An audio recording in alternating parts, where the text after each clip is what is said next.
Well, hey, it's good to see you again. My name is Jada Ben, and welcome back to this YouTube channel of mine where I've had a cunning vision. That vision has released me. On today's episode, we are going to be talking about 10 metal albums that are not on vinyl, but very well should be.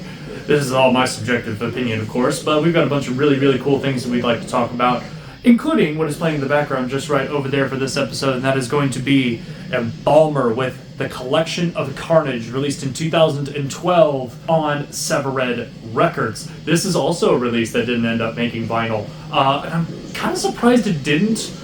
This was a 2 CD set that features a whole bunch of the band's early demo material, and on the second disc, I believe it features the entire 2006 album, plus something just a little bit after that. So this basically covers the band's whole catalog. I know they recently just broke up in 2024, so kind of upset I'll never get the chance to see these guys, but it's always fun to revisit an old favorite. So Embalmer, Collection of Carnage in the background today. Alright, so we're going to do just a little bit of admin work here just to kind of get you an idea of the criteria of this. We are only talking about releases that have never been on vinyl in any capacity. Bootlegs do not count as an official release. We are talking about official vinyl releases across the board. So from the first release to modern day, there are no releases of this. I also try to keep this list a little more outside of modern day because I feel like any of these modern releases now, it can just be picked up by a label and pressed eventually. So I believe the latest on this list is February of 2021. So that is kind of a general idea. I feel like anything in the last couple of years could obviously be put on vinyl if it wanted to be.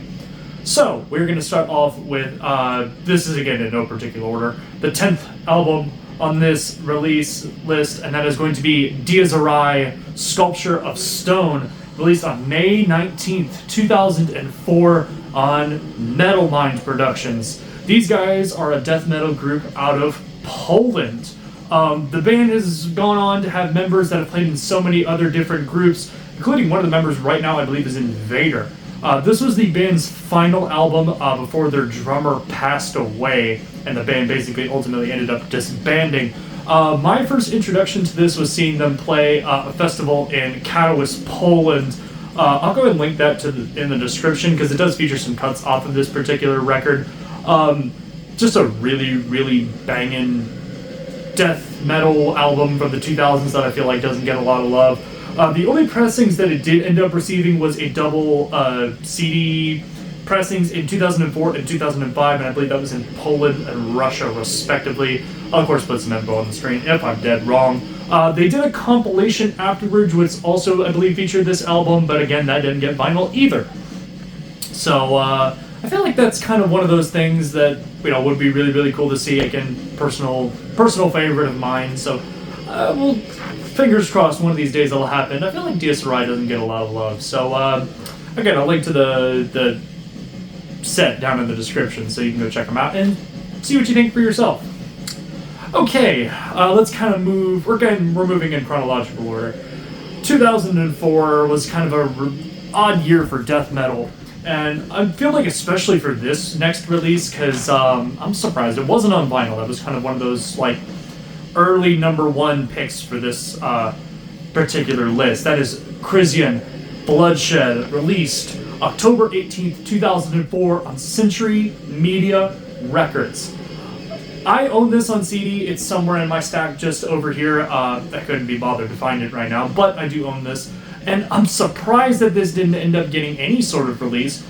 I know the early, the first part of the record is just standard original material, but the later half is a bunch of, I believe it's their old demo material.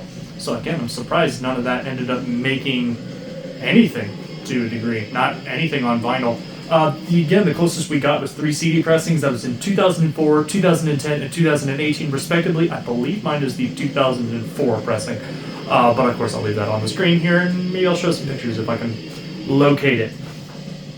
Moving it just a little bit forward, we're going to be talking about a particular death doom sort of gothic record that I very much fell in love with in my very early days of metal. I'm talking about The Foreshadowing with Days of Nothing, released October 22nd, 2007 on Candlelight Records. The band recently has gone and dropped an EP and an album. The EP I was very, very fond of here recently, and then the album afterwards I was kind of 50-50 on. The band has done a bunch of stuff since then. This is the band's debut album. I feel like it's got the band's sort of key sound, and I feel like they grabbed it right away and very much ran with it in the releases that followed. The only pressing of this out there is one CD press that occurred in 2007.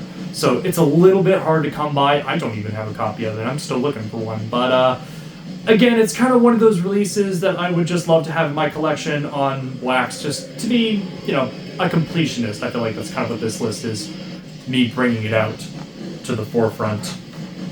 Continuing with sort of another band that I feel like doesn't get a lot of love, and as a matter of fact, just ended up reformed and played their first show in, I believe, 5 or 6 years here very, very recently, is Rimfrost. I'm talking about their album Veralder Nogli, released November 16th, 2009 on Season of Mist Underground Activists. Again, I'm surprised that this particular release didn't get a whole lot of love, especially back then. I know recently it got a reissue from Back on Black. We're only dealing with 2 CD pressings here, the 2009 and the 2024 pressing on CD. Again, 2024 had Back on Black reissue it. I feel like that's a good enough sign that it may end up getting repressed at some point. I don't know, time will tell. It's only been about 6 months since that CD reissue, so maybe, if you are very, very fond of black thrash and a little bit of death metal kind of sprinkled in there, this is yours to check out. Highly, highly recommended. Seriously, could not recommend this album enough. So, some wax treatment would be nice. So if any labels out there want to talk about licensing that, maybe. Alright, speaking of bands that, again, deserve wax treatment, this particular release, I feel like, was the band setting the stage for what their career would later become. And I can tell you, in the years since this release, this band has gone on to massive, massive heights. I'm surprised this release, 2 releases actually, but we're focusing on one of them here specifically, have been excluded from vinyl treatment. I am talking about Flesh God Apocalypse Mafia, released June 8th, 2010 on Willowtip Records. The other release that I'm referring to in this is Oracles, that was released in 2009 on Willowtip Records, but personal opinion, I feel like Mafia is a little bit better. It's, again, short, probably about 20 minutes runtime, but features some really, really awesome cuts on there. The title track, which was a nice piano interlude, Through Our Scars being an absolute incredible early cut from the band's catalog, and also, not to mention the fact that they played Blinded by Fear by At the Gates, which was my introduction into At the Gates, so I feel like I owe them a lot for this. It's somehow managed to slip under the radar. I feel like as much flack as I give labels like Roadrunner, I feel like Willowtip unfortunately falls into that category as well. They have pressed that particular CD 5 times, the most recent being in 2018. It has been 7 years since that release has received any sort of pressing. So I'm very, very surprised it has taken them this long. Again, almost 15 years, no vinyl. You'd think that'd be at the very, very forefront, especially with how high this band has gotten now. I know I'd kill for a copy, so we'll see. Maybe one of these days. Maybe this will bring some good vibes out into the world. Maybe things will happen. I don't know. That's all hypothetical at this point. We're going to go to a band that I've kind of discovered in the last couple of years, and I've collected most of their stuff, but this one has eluded me on both CD and vinyl, also because it doesn't exist on vinyl. I'm talking about Black Fast, Starving Out the Light, released August 16th, 2013, independently. This was the band's debut album. If you are sort of fans of the particular thrash metal that is been done by bands like Vector, I highly recommend checking these guys out. That last album they did, I believe before they disbanded, was super, super awesome. I believe that album was called Spectre of Extinction. I'll leave the link, name of it here on the screen so you guys can go check it out. But I picked that up on vinyl at a blind buy, I believe it was at Waterloo Records a couple of years ago. And man, it's really, really good. I highly recommend checking it out. It's just these super technical thrash licks with some searing vocals and non-stop speed all the way, start to finish. I don't feel like that record slows down very much at all. It is just breakneck speed, start to finish. And all of their back catalog sort of has that similar thing, especially Starving of Light, because I feel like that was the band blazing a trail that I feel not very, very many bands did, especially back then. I feel like Vector was about the only band that came close. So if you don't like anything that had to do with the vocalist of Vector, I highly recommend checking out this project and this album specifically. Again, fingers crossed that'll get a pressing. It was done on CD in 2013 and 2015, both independently. I cannot find a copy to save my life, so maybe a vinyl pressing is overdue. I don't know. We're going to kind of shift away from sort of that really fast metal. We're going to go to something a little bit slower. We're going to go to some Death Doom. And the release that I would like to see on vinyl is Aten Ash, The Hourglass, released February 19th, 2015 on Hypnotic Dirge Records. I will say I don't own this on physical format whatsoever. I was actually given a flash drive by a family friend who was into metal, who I had no idea was a metalhead, and once we discovered that we had a love for metal, he gave me a flash drive with so many bands that I felt the need to check out. Aten Ash was one of them. There's a particular song on there, I believe it's Song for the Dead on this particular cut. That is a personal favorite of mine. Very melodic. It's got a lot of that sort of standard death metal, doom metal affair. But again, I feel like there's just a very, very key characteristic that I feel like not a lot of bands have matched. It's got a little bit of that sort of modern flair to it a little bit. If you like your breakdowns, trust me, I think you're going to find some great tracks on here as well. But it's also just dark and gloomy and kind of sad to a degree. But that's how I like my metal music, is a little dark and a little sad. Honestly, I feel like this is overdue for a vinyl pressing. It has only been pressed once, and that was by Hypnotic Dirge in 2015 on CD.